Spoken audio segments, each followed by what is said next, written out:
When I first reached out, what went through your mind? One, I'm like, my dad would never agree to this. Two, I'm like, what a cool way to kind of just like talk about like music with my dad, because that's not something that we talk about. And I know he's proud of me as far as music, but he's kind of stays away. So I'm like, it'll kind of be a way to bring him in a little bit. Yeah, so I thought that'd be cool. And you said your dad, he was like, He was like, the way I explained it the first time, I was like, how would you feel about being on? Because you asked about a panel. Yeah. And I was like, he's like, a panel? Oh, that was just the ultimate. That was just me brainstorming. He was like, what? I don't know. You know, he just was like, just really apprehensive about it. And I think he sensed that that's something that I wanted to do. And he was like, reluctantly agreed, but like trying to make it seem like we like have them put us on the bench and only if they need us put us in the game kind of thing. So he's so funny. Okay. Are you into astrology at all? A little bit. Okay. Have you ever thought about your dad's sign and your sign and how that, you know, your relationship dynamic? Because he's a Cancer, but like he's a Cancer.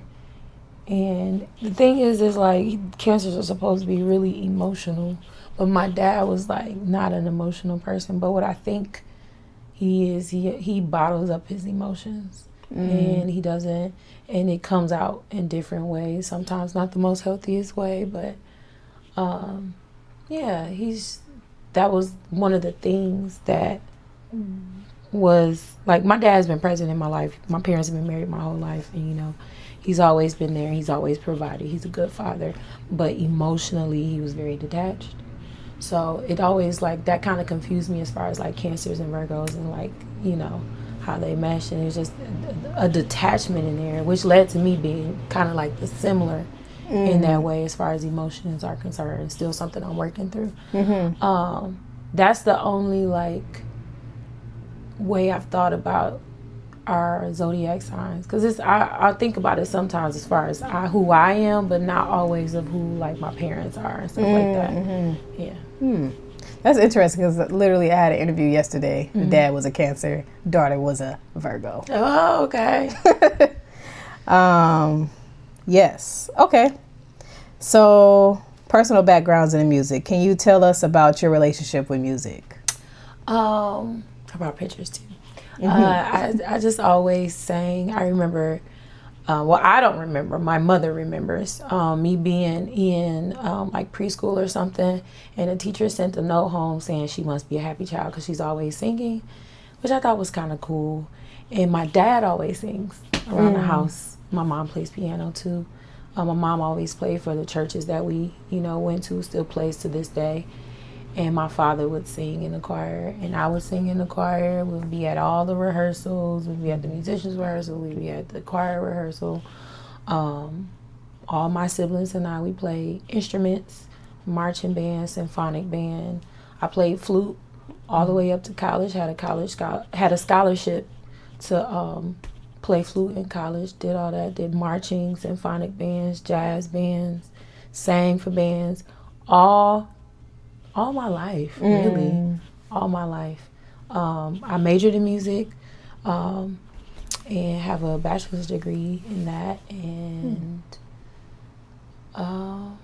even to this day, I teach vocal lessons. I sing. I still perform. I write music. I have kids that are in music. They play instruments and, you know, they sing. Sometimes they write. So music has been in me since I was like a baby. And it just never left. Do you remember your first time? This is a weird question, not first time hearing music, but like, so it was around you in the household? Always. Oh, okay. Yeah, my mom always played. She always had a piano at the house. She does a very nice one now. Always have a piano. My grandma's house, they had a piano. We would be at my grandma's house all the time. Grandma had a piano and an organ, and just like, you know, it was always around because they didn't play anything but gospel music. We didn't really listen to R&B and stuff like that. except for on Saturday Night Live. But yeah, it was always there. It wasn't like, oh, what's this new thing? It was always there. It was a part of our life. So yeah. What college did you get the scholarship for the flute? Norfolk State University. Oh, okay. Yeah. Is that where you're from? No, I'm from Detroit. Oh, okay. You got a little southernness to you, but maybe that's, I don't know. I was there for 13 years. It might have rubbed off a little bit, just a little bit. I don't know. A little country, but everybody do low key. Everybody got a little country. Yeah. Detroit is like northern country. Mm-hmm. Okay. Because that's where our people come from, and then here we are. Yeah. So what do you expect? It's not out of us yet. Like, we ain't rinsed it out all the way. So what kind of music do you create or gravitate towards? I guess you could say R&B, neo soul. I love classical music, but I don't really play my instrument anymore. I just like music that fills the ears. I have a playlist on my phone called Earful, Earful, because it's just like things that just fill my ears up with like different sounds and different textures of sounds. That's what type of music I like. So like artists that use a lot of different vocal stylings when they have like a lot of layers to their music, I gravitate to that.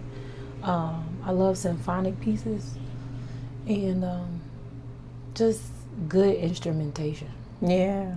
That's what I like. So I have so many personal questions. They're not personal, but they're not even on this list of questions. I get you. So I was just wondering about your relationship to, could you say symphonic music? So like to chamber music or to composing? So I had to do like composing and stuff in college. I wish I continued it.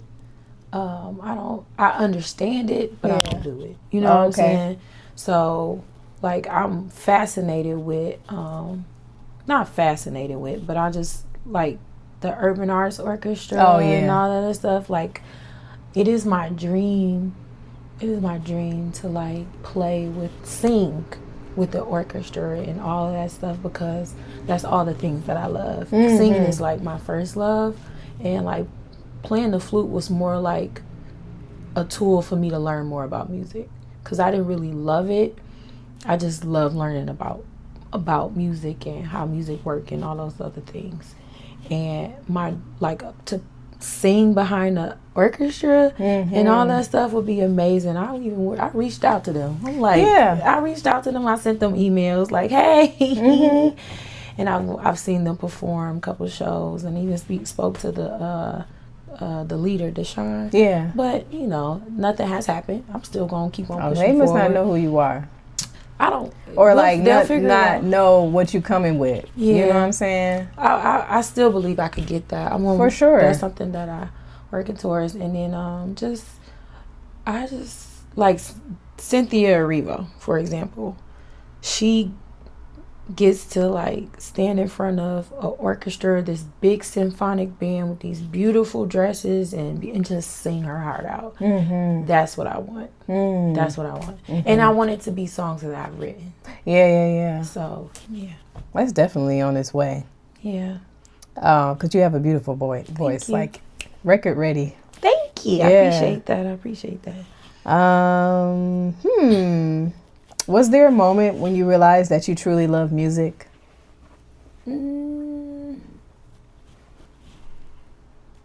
there a moment? I don't know. I don't think there was like this. I don't think there ever was like a aha moment. It was just like, I just loved it. Like I could tell you like an album that turned my ears on. Songs in the Key of Life. Stevie Wonder. Oh my God. Top to bottom. Remember we used to burn this. Yes. I had it No, I'm just playing. You don't know what that is. I don't know what that is. But I played that thing over and over. But in one of my favorite songs is like, I'm love's in need of love too. But all the layers that Stevie would use in that song, you know, that's like, that Stevie is one of my favorites. and Earth, Wind, and Fire. Because Earth, Wind, and Fire had these big fanfares and just like all these layers of voices and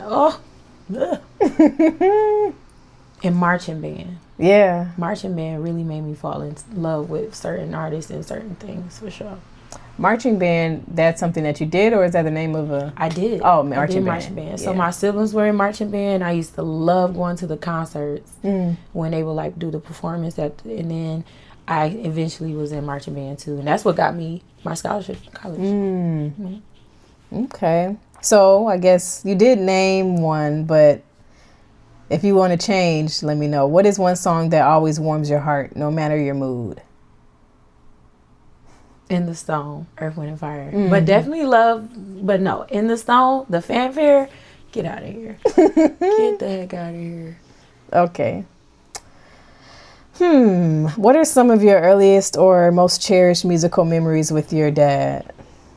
Watching him sing in the church and watching how the church would respond to him singing.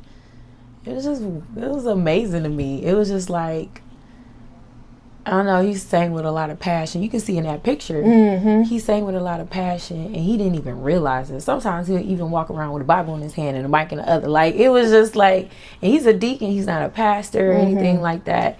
He's very modest and humble and stay to himself, but when he would get on the mic, it would be crazy. And then he'd walk away like he didn't even do that. It wasn't even him.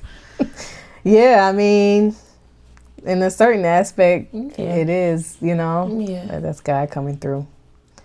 What song, artist, or instruments remind you of your father? I'm so sorry.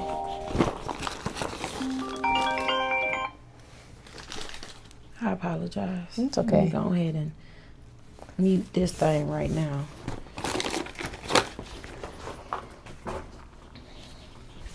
Okay, what did I say? What song, artist, or instruments remind you of your father? Song, artist, or instrument? All of My Help. I don't know who sings All of My Help, but my dad used to sing All of My Help. That song will always remind me of my daddy. All of My Help. Any artist singing that in that picture? Any artist? Marvin Winans, because they always, I don't know, it might even be the name thing, because I really love Marvin Winans' voice, but I will always say, like, my favorite male singer is my dad, and Marvin Winans is second. It was like the Marvins kind of thing. So yeah. Instruments that remind me of my dad? No. There's no instruments that remind me of him. Okay. Unless you count a microphone. I don't know. Vocal cords. That's what I always used to say. Vocal cords. Vocal cords. What you play? I'm a vocal cords.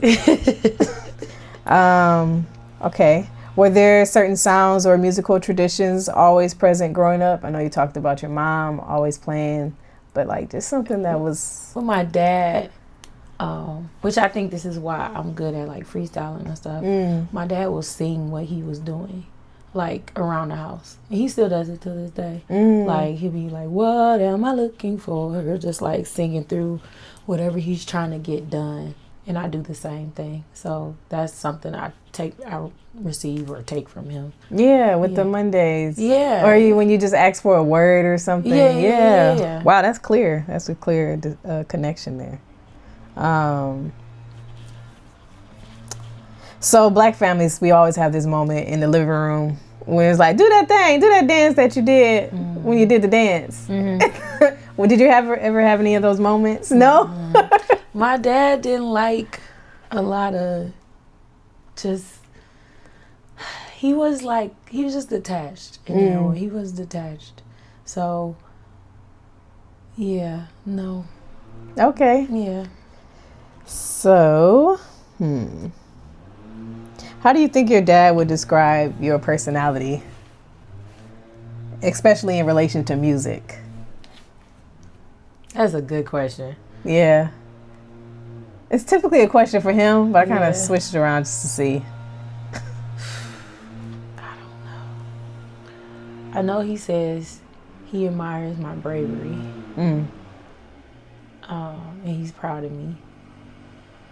He doesn't like my outfits. And he would prefer that I'm more modest. So I don't know, maybe he thinks I'm like risque. I don't know. But he would prefer that I be more modest, and some of the chances that I take, I know he's like always like, are you sure? Like, but then he always like, he's proud of me for like being brave enough to do some of those things. So. Is there anything else that you would like to add about your dad growing up? I know you said he was a great father, a great provider. Great provider. Anything else? His thing was education. He really was like, he put all, his 5 of us, put all of us through college, all graduated. We all had some type of musical connection. Kept us all in church, you know, made sure we knew the Lord, and was like, he was, even though he was kind of detached, he was very present. Like, we would go to like baseball games. He liked outside stuff. Like we'll go to the park. My dad would take us, like we did road trips. We did a lot of things that kids should like. I remember like we used to live on East Grand Boulevard when I was a kid, and we used to ride our bikes to Belle Isle as a kid, and that was cool. I know, like, talking to, like, his siblings and his family, you know, something happened, I guess, when his mother passed away, that he's kind of, like, changed how he, you know, reacted and related to people. And they said that even before then, like, he was, like, always good at everything. He was good at singing. He was good at dancing. He was good at sports. But the one thing, he never wanted to be, like, number one. He never, like, my granddad used to tell me that, and my aunt and uncle. My uncle just passed away a few years ago, but they used to always say, like, he was just really good at everything that he did and touched, but he was just so, like, afraid to stand out. And he just didn't want to be number one ever. And I think that's why he looks at me like he's kind of proud, because he's like, I would have never, like, I have a lot of his talents and a lot of his, like, gifts.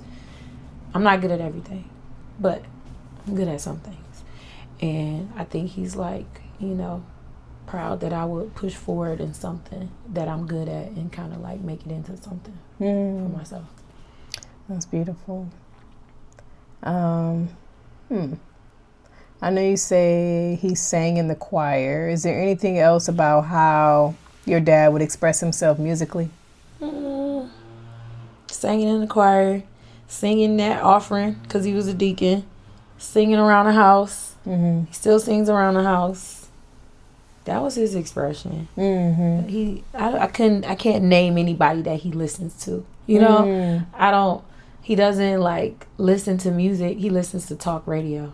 Like he listened to AM radio. You don't hear my dad listening to music. Well, nowadays he's getting a little into it, but back in the day, music wasn't his thing. It was just, I don't know. It's different. He's a different kind of dad. He's old school. It's all good. It sounds really familiar. Did he have did he write music at home, create music at home? There was no like sacred space, special space he would go to? No. Okay. There's just something that he would just naturally do. And then that was it. But like his brother, my uncle, was like more into it, and he was like, he had shown me like his like just albums and music and stuff, and have music in the house. But my dad just wasn't that person.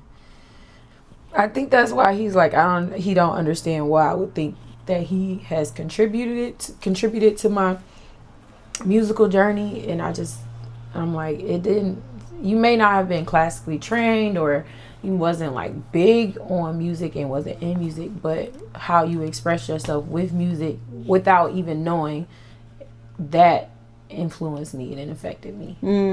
Yeah. Okay. And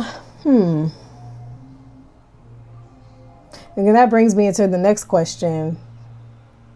But maybe you already answered it because I'm asking, did your dad school you in music, or how did he shape your learning? But he just was. Yeah. And he didn't really school me, but he did shape in my learning. He made sure we finished our homework and did, practice and all that other stuff. And he was real big about completing, like our schooling and stuff like that. Even if we went to school for music, just making sure we followed through. That was his thing. Did you ever do anything secretly to impress your dad musically? Like, oh, I know my dad may like this. I'm going to do this. I'm going to say this. No. I'm going to show him this. I showed him that picture. I was really excited about the picture. Yeah. No, my dad is just like, it's hard to impress. It's okay. I don't know. He doesn't really like to come to my shows and stuff like that. He just makes him feel uncomfortable. He gets really uncomfortable really easy. So I was like, I don't know. That's okay. Yeah.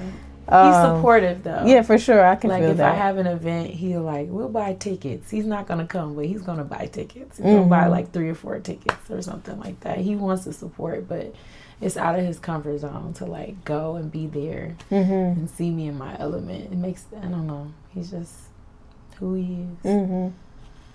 I can sort of relate to that too though. What are some phrases, or were there some phrases that your dad will always say? Every time we pull up in the driveway, looks like we made it. That was his thing. That was his main thing. Yeah. That's my favorite thing. That right there. That was one. Are there any songs you only know because you overheard your dad singing them? Looks like we made it. Yeah. Yeah. That's it. And who sings that song? I have no idea. Oh.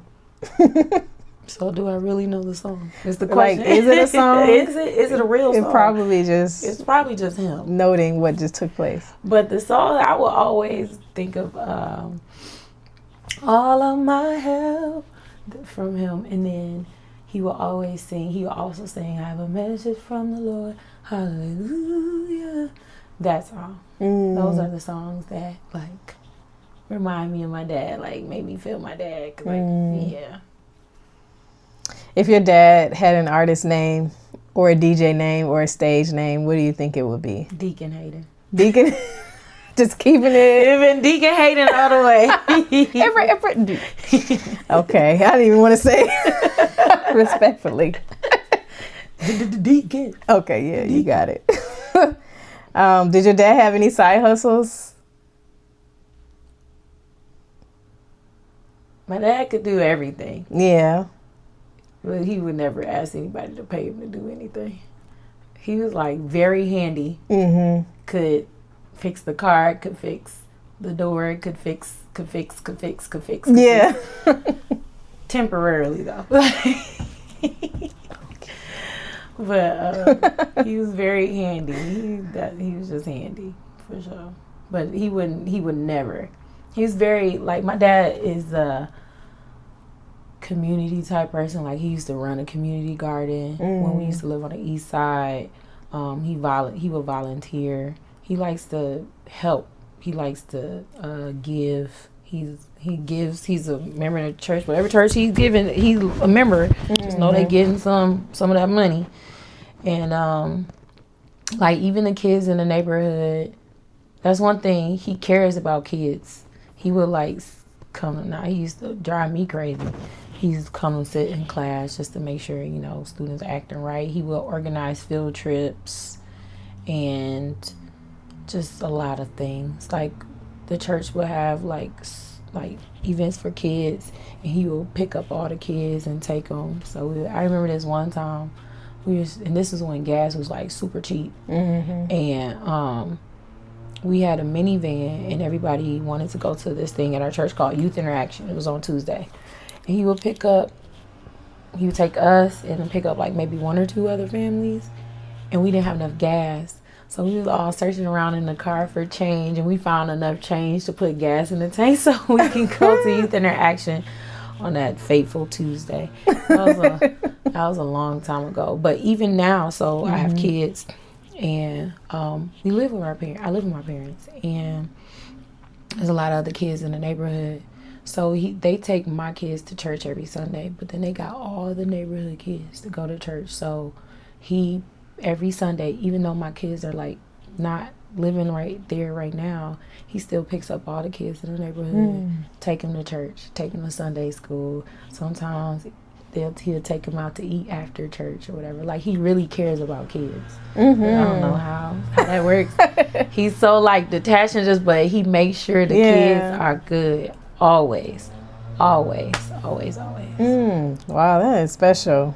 And a commitment. Yeah, like I have twins, so it'd be my sons, their friend that live right here, the friend that live right there. He got to know another friend's grandma and their two little kids. So it's like about a month or two ago, it was like 9 kids, took them all to church. Then we went to the shipping company after, and he fed all of them. And then I'm like, this morning service or afternoon? Morning service. Well, them kids is up and ready, I'm sure. Okay. Like, get ready for church. Yeah, Deacon Hayden's coming. Yeah. Mr. Hayden's coming. Yeah. He's calling in the morning to make like, hey, I'm coming to get the kids for church. Not even their parents, just all the kids. All of them.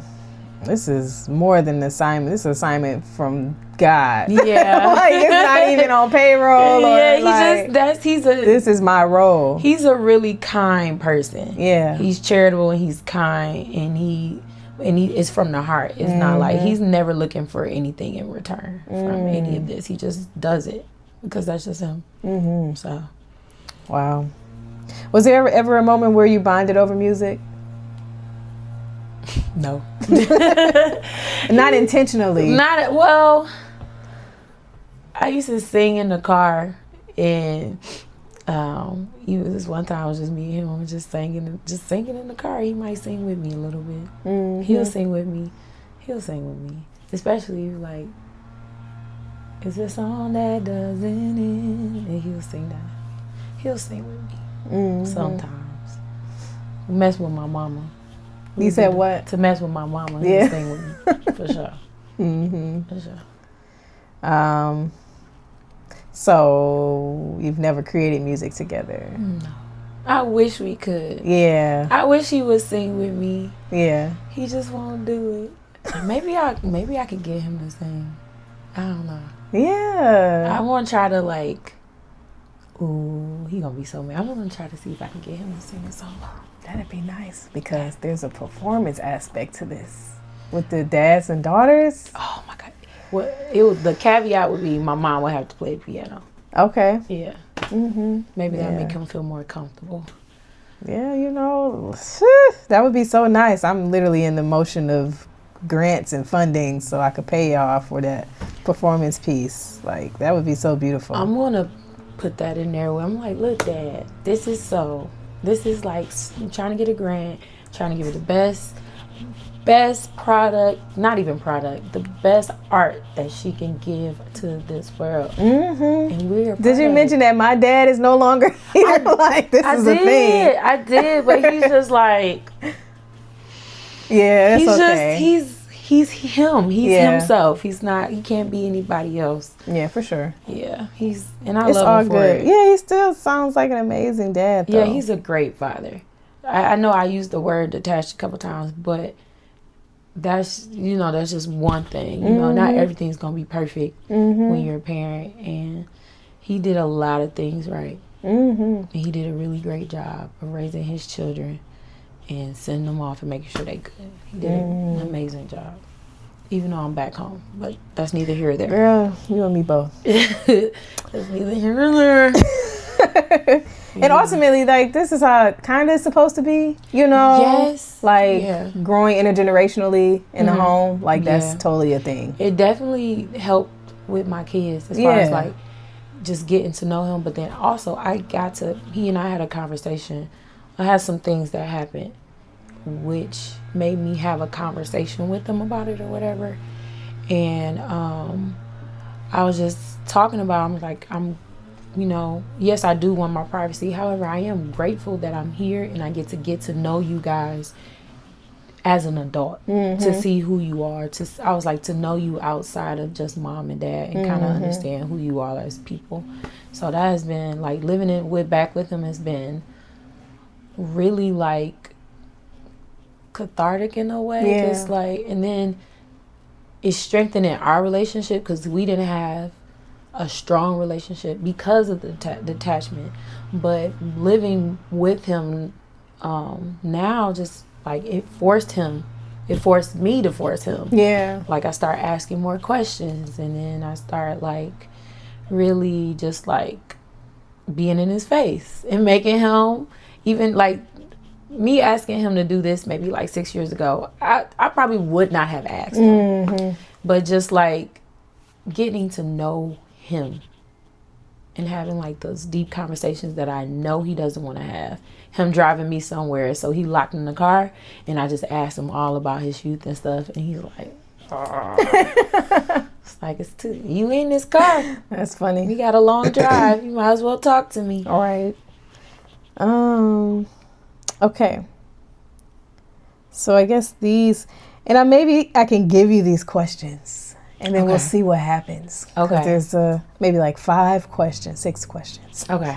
For him, you know, and I'll like highlight it and I'll email it to you. Sounds which good. ones? I'll ask him. Let me see. So, did you ever try to put your dad onto some new school music? I'll call it that. So you should listen to this. I let him hear some stuff. He likes like newer gospel. He likes some of the gospel that's out. So my mom probably puts him on more to like gospel.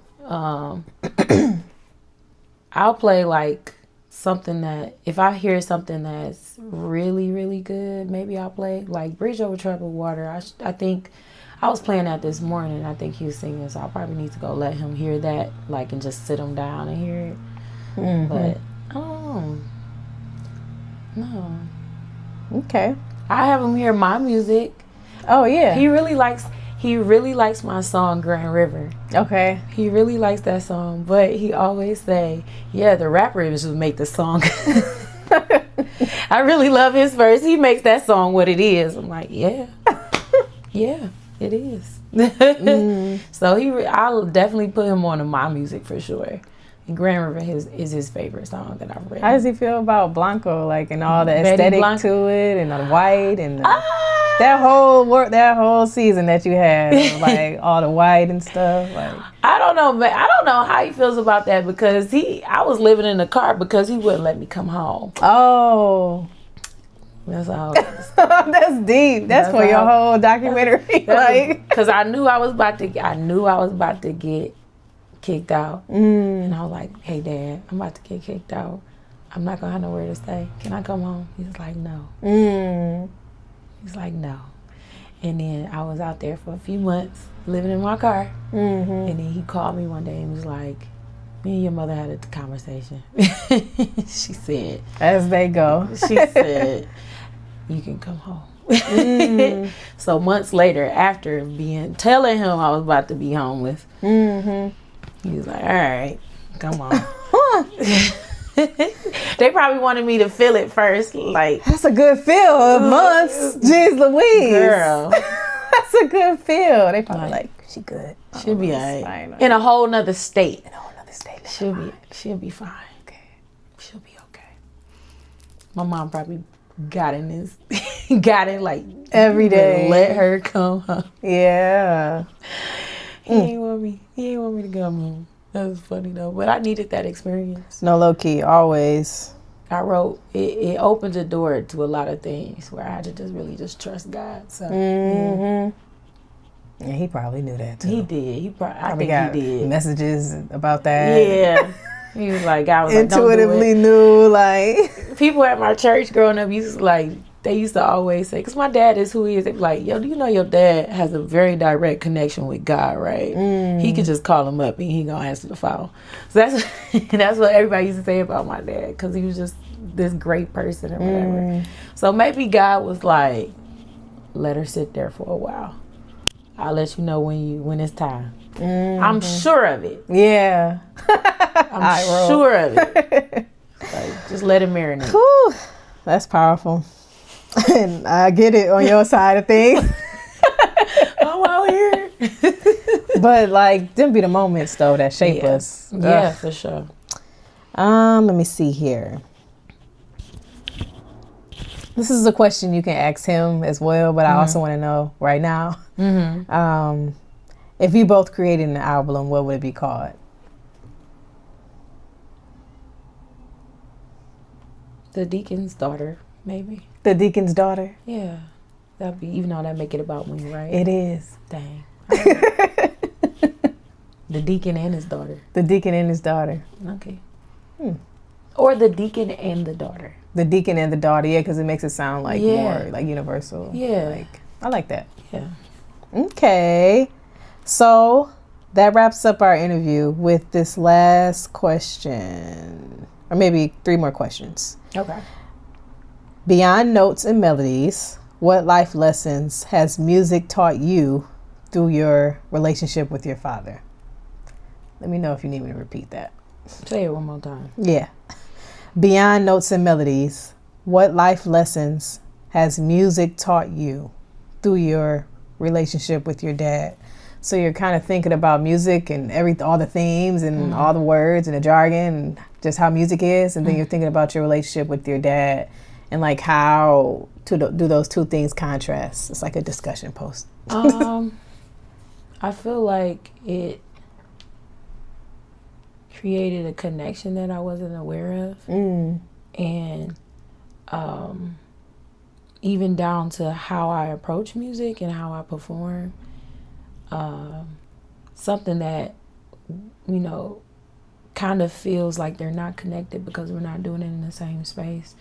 Even like he was singing at church and I'm singing, secular music or whatever. Just even in that picture, like that's how I perform as well. Like just like the way he performs and just our approach to music and just a genuine approach to music, if you will. A genuine approach to life. Just not doing it for people to see, but just because it comes natural. Did I answer your question? Oh yeah, definitely. Okay. Wow. So I think I already know the answer to this. What is your current relationship with music? But I think you already answered that. I sing, I write, I perform, I teach. Yeah. Is there anything else you'd like to share about you, your father, your relationship, anything at all? Our relationship is growing and getting better and better as time progresses, and I'm so grateful for this time that I have to really get to know him and really understand who he is as a person outside of just being my dad. Okay. Well, that's it. Okay. That wraps it up.